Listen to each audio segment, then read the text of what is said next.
400 पार का नारा देने वाले प्रधानमंत्री, जनता ने इनको सबक सिखाया है। संसद भवन परिसर में महात्मा गांधी और बाबा साहब B.R. अम्बेडकर की मूर्ति हटा दी गई है। देश की जनता ने उन्हें कह दिया कि आप हैसियत में रहो, नहीं हैसियत बिगाड़ दूंगा। ये लोग राम जी का भी दुरुपयोग करते हैं, ये संविधान का दुरुपयोग करते हैं, ये हिंदू मुस्लिम कब्रिस्तान ये सारी चीजों को जनता ने नकार दिया है। संसद भवन में तो माथा नहीं टेके, आज संविधान के सामने माथा टेके। यही इंडिया गठबंधन की जीत है। ये झूठ पर सत्य की जीत है और इन लोगों की नैतिक हार है। और जिस दिन डर खत्म होगा, NDA गठबंधन की सरकार गिर जाएगी। नमस्कार, मैं ब्यूटी गिरी और आप देख रहे हैं नेशनल दस्तक। उत्तर प्रदेश में जिस तरीके से इंडिया गठबंधन ने और खासकर सपा ने जो प्रदर्शन दिखाया है वो आपने देखा। किस तरीके से भारतीय जनता पार्टी को सपा ने ऐसी मात दी है, ऐसी पटकनी दी है कि अब उत्तर प्रदेश में भाजपा की हालत बेहद गंभीर हो गई है। और इसी सपा के एक प्रत्याशी जिन्होंने प्रचंड जीत हासिल की, हमारे साथ मौजूद है रमाशंकर राजभर। सर, पहले तो आपको जीत की बहुत बहुत बधाई। बहुत बहुत धन्यवाद।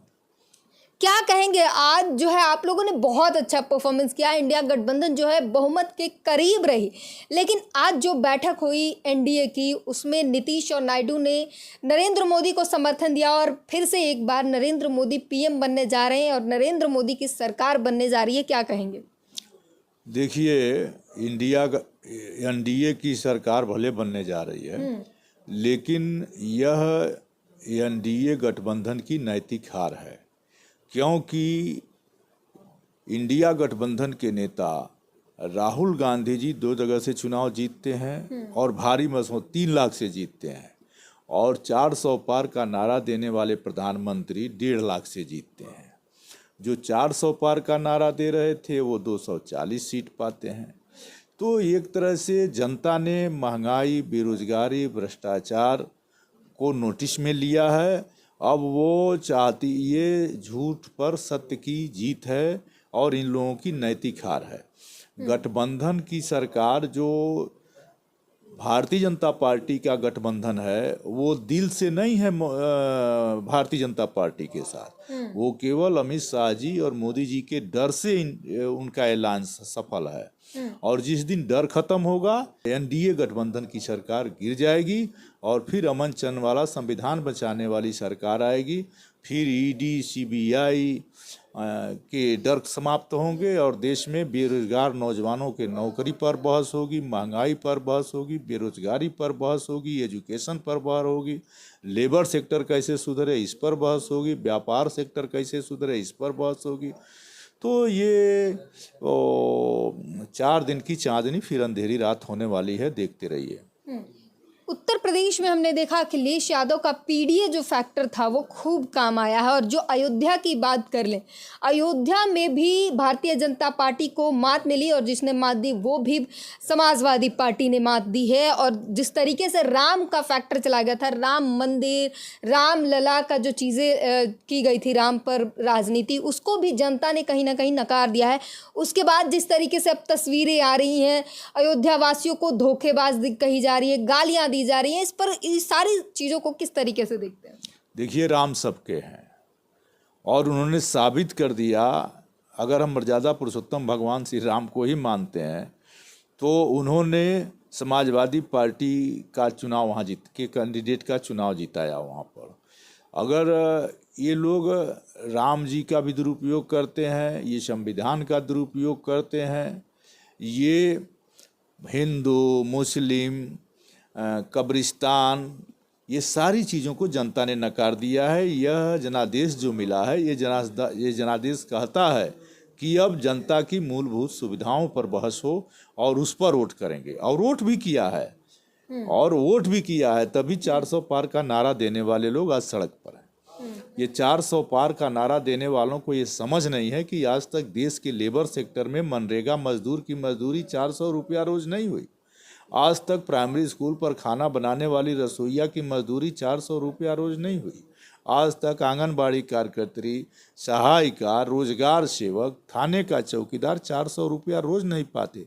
तो जिस देश के मजदूर, जिस देश का गरीब 400 रुपया दैनिक नहीं पाता, इस महंगाई के जुर्म में कैसे अपना परिवार चला सकता है?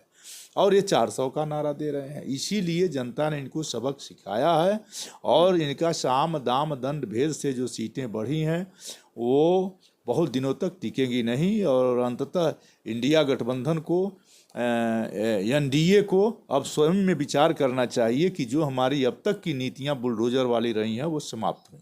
हमारे नेता अखिलेश यादव जी ने उत्तर प्रदेश में जो पीडीए को साथ लिया इस बार और पीडीए को साथ लेकर चला तो पहली बार जो जातियां भारतीय जनता पार्टी को वोट करती हैं वह जातियां वापस हुई हैं और वो इंडिया गठबंधन के साथ हुई हैं। इसलिए भारतीय जनता पार्टी की हालत ख़राब हो गई है। इस पर हम लोग और काम करेंगे और काम करके फिर हम अपनी ताकत को मजबूत करेंगे और आगे अच्छा करने वाले हैं।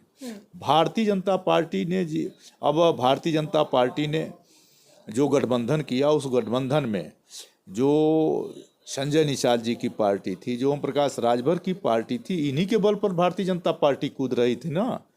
लेकिन पूरे पूर्वांचल में तो साफ हो गए। तो ऐसे लोगों की बदौलत भारतीय जनता पार्टी को जो गाली देगा, जो मर्यादा पुरुषोत्तम भगवान श्री राम का अपमान करेगा, उन लोगों को भी साथ लेने में भारतीय जनता पार्टी को गुरेज नहीं है और इसको जनता ने नोटिस में लिया है और तब जाकर के इनको ख़त्म किया है। पूरे पूर्वांचल में प्रधानमंत्री की अगर छवि अच्छी होती तो अगल बगल की 2-4 सीट जिता लेते। वो तो अपने सिवान से लगने वाली एक भी सीट नहीं जीता पाए, सब समाजवादी पार्टी और इंडिया गठबंधन ने जीता है। तो जब ग्राफ गिरता है और गिर जाएगा, उसमें आप लोग भरोसा रखिए बहुत जल्दी ग्राफ गिरने वाला। लगातार जनता में भी ये उम्मीद थी, जिस दिन रिजल्ट आ रहे थे उस दिन भले ही इंडिया गठबंधन को पूर्ण बहुमत ना मिले हो लेकिन बहुमत के बेहद करीब थे। जनता ने नारे लगाने शुरू कर दिए कि नीतीश जी वापस आओ। ये भी उम्मीद लगाए जा रहे थे कि कहीं ना कहीं किसी न किसी तरीके से इंडिया गठबंधन जो है उसमें नीतीश और नायडू को लाया जाएगा और सरकार तो इंडिया गठबंधन की ही बनेगी। लेकिन अब जो हालात दिख रहे हैं उसमें एनडीए जो है गठबंधन आगे जाता हुआ दिख रहा है। तो क्या इंडिया ने एक्सेप्ट कर लिया है कि हमें विपक्ष की भूमिका में रहना है और सरकार जो है एनडीए ही बनाएगी? देखिए, राजनीति में संभावनाएं होती हैं और अभी सब लोग आमने सामने लड़के आए हैं और आमने सामने लड़के आए हैं अभी तुरंत। तो 6 महीने में स्थितियां बदलेंगी और सब लोग जनता की मूलभूत सुविधाओं पर एकमत हो जाएंगे। और ये जो आज संविधान को प्रणाम करने वाले आज संसद भवन में तो माथा नहीं टेके, आज संविधान के सामने माथा टेके, यही इंडिया गठबंधन की जीत है। और संसद भवन परिसर में महात्मा गांधी और बाबा साहब B.R. अम्बेडकर की मूर्ति हटा दी गई है। आज मैं जाके देखा, बहुत दुख हुआ। वहाँ पर निर्माण काम चल रहे हैं। क्यों उसी मूर्ति स्थान को बचा के निर्माण कार्य नहीं हो सकते? दिल्ली में सरकारी जमीन कम हो गई है क्या? संसद भवन का रूप बदल रहे हैं लोग। संसद भवन जो पुरानी संसद भवन है, आखिर पुरानी संसद भवन ही आज काम आया बैठकों के लिए। नए संसद भवन में क्यों नहीं बैठकें हुई?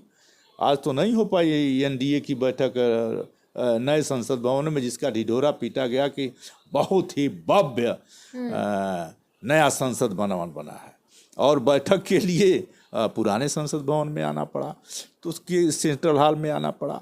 तो ये स्थितियाँ ऐसी बताती हैं कि अब देश का रोजगार, देश का किसान, देश का बेरोजगार, देश का व्यापारी सब जानता है कि ये लोग देश का बहुत नुकसान कर रहे हैं।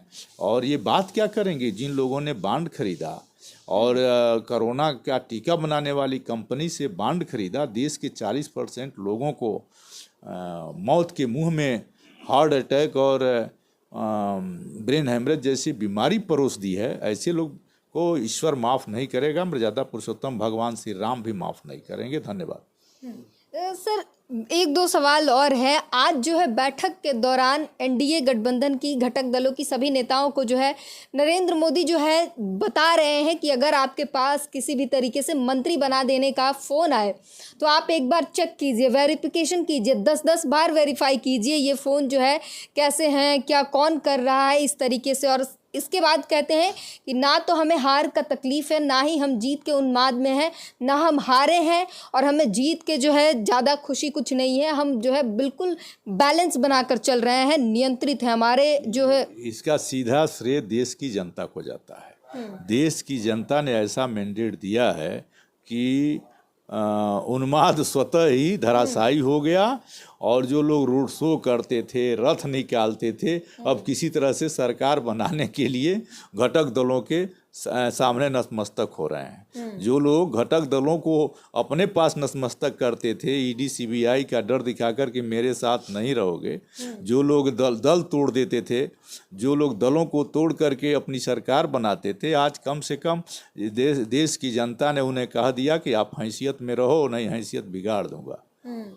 तो बखूबी इस बार जनता ने पूरा सोच समझकर ये फैसला किया है और जिस तरीके से रिजल्ट आए हैं, भले ही इंडिया गठबंधन को बहुमत ना मिले हो, लेकिन जितनी सीटें इंडिया गठबंधन को मिली है उसे साफ पता चलता है कि अब संसद के अंदर तानाशाही नहीं चल पाएगी और विपक्ष अब पूर्णतः बहुमत में पूर्णतः मजबूत है और किसी भी तरीके से दबाव बनाने के लिए संसद में वो सक्षम है। इस पूरी बातचीत पर अपनी प्रतिक्रिया जरूर दीजिए। नेशनल दस्तक की आपसे गुजारिश है कि अगर इसको बचाना चाहते हैं तो नेशनल दस्तक को सब्सक्राइब करने के लिए रेड कलर के सब्सक्राइब बटन को दबाएं, फिर बेल आइकन की घंटी दबाएं। नेशनल दस्तक को बचाने के लिए बहुत जरूरी है कि हर खबर को शेयर करें, लाइक करें, कमेंट जरूर करें।